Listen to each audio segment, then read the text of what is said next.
తాకట్లో ఉన్న మీ బంగారాన్ని విడిపించి ఆ రోజు ఆన్లైన్ రేటుకి కొంటాం. Sharma gold company. మరి కొత్త సంవత్సరం 2025వ సంవత్సరం కన్యా రాశి వారికి ఈ విధంగా ఉండబోతుంది. గురుగారు నమస్తే.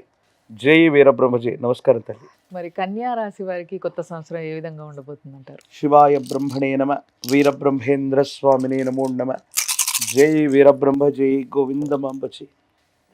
వచ్చినటువంటి ఫలితం 3 గురుబలాన్ని సూచిస్తుంది.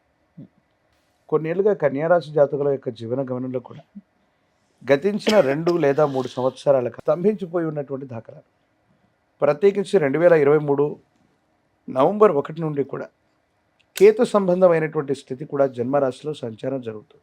వ్యక్తిగతమైనటువంటి జీవితంలో అనుకూలవంతమైనటువంటి మార్పులు కలిగి పరిష్కారం కానటువంటి సమస్యలన్నింటినీ కూడా పరిష్కారం చేసుకోవడానికి చేసే ప్రయత్నాలు ఖచ్చితంగా లాభిస్తాయి. కొత్త ప్రయోజనాలు వస్తాయి. ఆర్థికంగా విజయాన్ని మీరు సాధించగలుగుతారు. అనుకూలవంతమైనటువంటి పరిస్థితుల్లో జీవితం ఉంటుంది. యోగదాయకమైనటువంటి ఫలితాన్ని మీరు తప్పకుండా పొందగలిగినటువంటి పరిస్థితులు కూడా ఈ రాశి జాతకులకు ఉన్నాయి. భార్యాభర్తల మధ్య ప్రేమ, అనురాగం, ఆప్యాయత, సంతానం కోసం వేచి ఉండటం, సంతానం కోసం ప్రయత్నం చేస్తున్న దంపతులకి ఖచ్చితంగా మంచి సంతానం లభించేటువంటి అవకాశం. స్థిర చరాస్తులు, ప్రత్యేకించి స్వగృహం కావాలని చాలామంది మనం యోచిస్తూ ఉంటాం. ప్రయత్నం చేస్తున్న సఫలీకృతం అవ్వదు. కానీ ఖచ్చితంగా స్వగృహం కోసం ప్రయత్నం చేస్తున్నటువంటి వాళ్ళకి స్వగృహ యోగం ఖచ్చితంగా లభించే అవకాశం కనపడుతుంది. మరి ఇప్పుడు పరీక్షలు రాసే వారి పరిస్థితి ఏ విధంగా ఉండబోతుంది అంటారు? పోటీ పరీక్షలు రాస్తున్నటువంటి విద్యార్థులకి మరికొంత ఏకాగ్రత అవసరం. మరికొద్ది సమయం తర్వాత ఏకాగ్రతతో కూడిన ప్రయత్నం చేయటం వల్ల మీరు ఊహించినటువంటి పరిస్థితుల్ని ఖచ్చితంగా పొందుతారు. ఇప్పటి వరకు బోటాబోటీ మార్కులతో ఉత్తీర్ణత సాధించటం, లేక మనం ఊహించినటువంటి గొప్ప రిజల్ట్ రావట్లేదన్న భావన కలుగుతూ ఉండటం, ఇలా కలుగుతూ ఉండొచ్చు. కానీ సమీపమైన భవిష్యత్తులో కొంతకాలం తర్వాత ఇంకొంచెం ఏకాగ్రతతో మీరు ప్రయత్నం చేయండి. ఖచ్చితంగా ఉత్తీర్ణత, సఫలీకృతమైనటువంటి ఫలితాలని మీరు తప్పకుండా పొందేటువంటి అవకాశం ఉంది. పోటీ పరీక్షలు రాస్తున్న నిరుద్యోగులకు కూడా ఈ సంవత్సరం కొంత ఆశాజనకంగా ఉండబోతుంది. 2వ ప్రయత్నం తప్పనిసరిగా సఫలీకృతమయ్యేటువంటి అవకాశం కూడా కనబడుతుంది.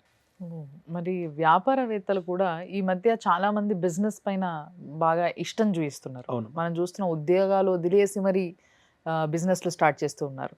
ఇలాంటి వాళ్ళు ఎవరైనా కన్యా రాశిలో ఉన్నట్టయితే వాళ్ళకి ఈ సంవత్సరం మొదలు పెట్టొచ్చు అంటారా? కొత్తగా ఏదైనా కొత్త వ్యాపారం చేసుకోవడానికి లేదా పాత వ్యాపారాన్ని మళ్ళీ క్రమబద్ధీకరించుకొని మార్పులు చేర్పులు చేసుకోవడానికి ఇది చాలా సరైనటువంటి సమయం.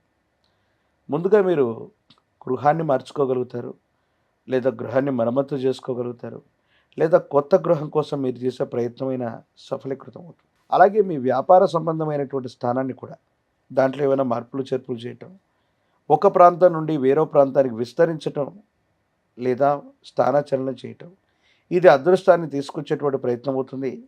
వృత్తి, ఉద్యోగం, వ్యాపార సంబంధమైనటువంటి విషయాల్లో స్థానచలనం, బదిలీ జరగటం ఒక గొప్ప వరంగా ఉంటుంది. మనం అనుకుంటాం మనకు ఉద్యోగంలో బదిలీ రాగానే, ట్రాన్స్ఫర్ రాగానే, వ్యాపారం ఏదో కారణం వల్ల ఇక్కడి నుంచి వెళ్ళి వేరే దగ్గర మొదలు పెట్టగానే ఎందుకు నష్టాలు జరుగుతున్నాయి, మళ్ళీ మనం నిలదొక్కుకోవడానికి సమయం పడుతుందేమో.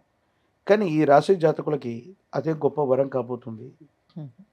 స్థానచలనం వల్లే అదృష్టం అనేటువంటిది మిమ్మల్ని వెతుక్కుంటూ వచ్చేటువంటి అవకాశం ఉంది. కానీ జీవిత భాగస్వామికి సంబంధించిన ఆరోగ్యపరమైన అంశం మాత్రం మిమ్మల్ని కొంత కంగారు పెట్టే అవకాశం ఉంది. భార్య లేదా భర్తకు సంబంధించిన దీర్ఘకాలికమైనటువంటి ఆరోగ్య సమస్యలు ఏవైనా ఉన్నట్టయితే వైద్యుడి పర్యవేక్షణలో చికిత్స చేయించుకోండి. ఇది కొంచెం కంగారు పెట్టి మిమ్మల్ని ఇబ్బంది పెట్టేటువంటి అవకాశం ఉంది. కాబట్టి ఇదొకటి చెప్పదగిన సూచన. మరి రాజకీయ నాయకులకి ఏ విధంగా ఉండబోతుంది గురుగారు? రాజకీయపరమైన రంగాల్లో ఉన్నటువంటి వాళ్ళకి కొన్ని సంచలనాలు నమోదవుతాయి. మీరు మాట్లాడినటువంటి మాటల వల్ల ఇప్పటి వరకు రాని ఐడెంటిటీని మీరు తప్పకుండా పొందుతారు.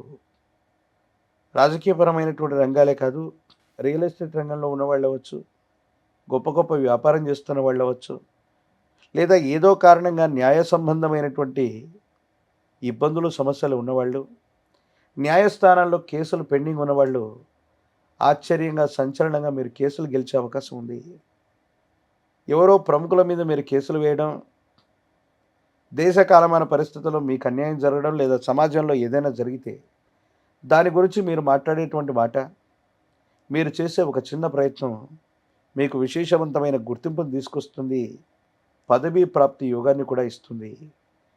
రియల్ ఎస్టేట్ రంగంలో ఉన్నవాళ్ళు, వ్యాపార రంగంలో ఉన్నవాళ్ళు, రాజకీయపరమైనటువంటి రంగంలో ఉన్న వాళ్ళకి ఒక న్యాయ సంబంధమైనటువంటి యోగం మీకు పట్టబోతుంది.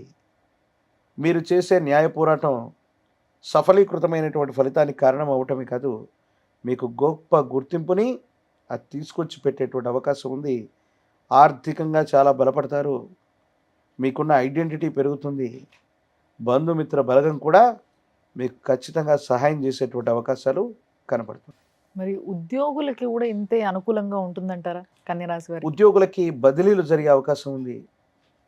ఈ బదిలీల వల్ల ప్రమోషన్స్ రావచ్చు, ఇంక్రిమెంట్లు పెరగచ్చు.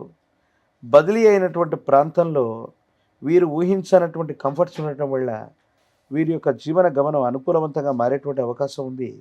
ఉద్యోగస్తులకు అత్యంత అనుకూలవంతమైనటువంటి మార్పుకి ఈ సంవత్సరం శ్రీకారం చుట్టే అవకాశం ఉంది. ఒకవేళ బదిలీ వచ్చినా కూడా మీరు ఆందోళన పడకండి, బదిలీ మీద వెళ్ళిపోండి.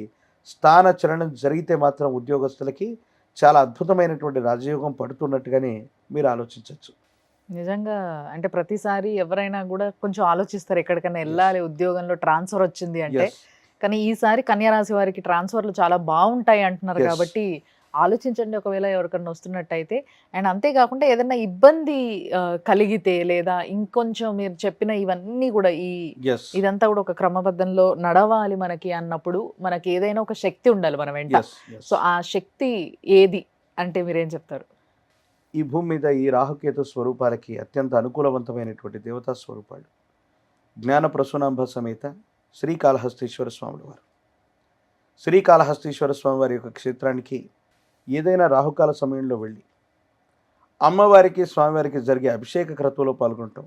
నేను చెబుతుంది రాహుకేతు పూజ కాదు, అమ్మవారిని స్వామివారిని రాహుకాల సమయంలో అభిషేకం జరుగుతుంది లేదా ఉదయ సమయంలో జరుగుతుంది. అభిషేక సందర్భంలో అమ్మవారిని స్వామివారిని ఒక్కసారి దర్శించి వస్తే చాలు, జాతకంలోని సర్వ అరిష్టాలు పోతాయి. మీరు చేసే ప్రయత్నాలన్నీ కూడా తప్పనిసరిగా ఫలించేటువంటి అవకాశం కనబడుతుంది. చాలా అద్భుతంగా, చాలా సింపుల్ గా చిన్న Yes. పరిష్కారమే చెప్పారు. కాబట్టి ధన్యవాదాలు గురుగారు. జై వీరబ్రహ్మ జై గోవిందమాంబ జై.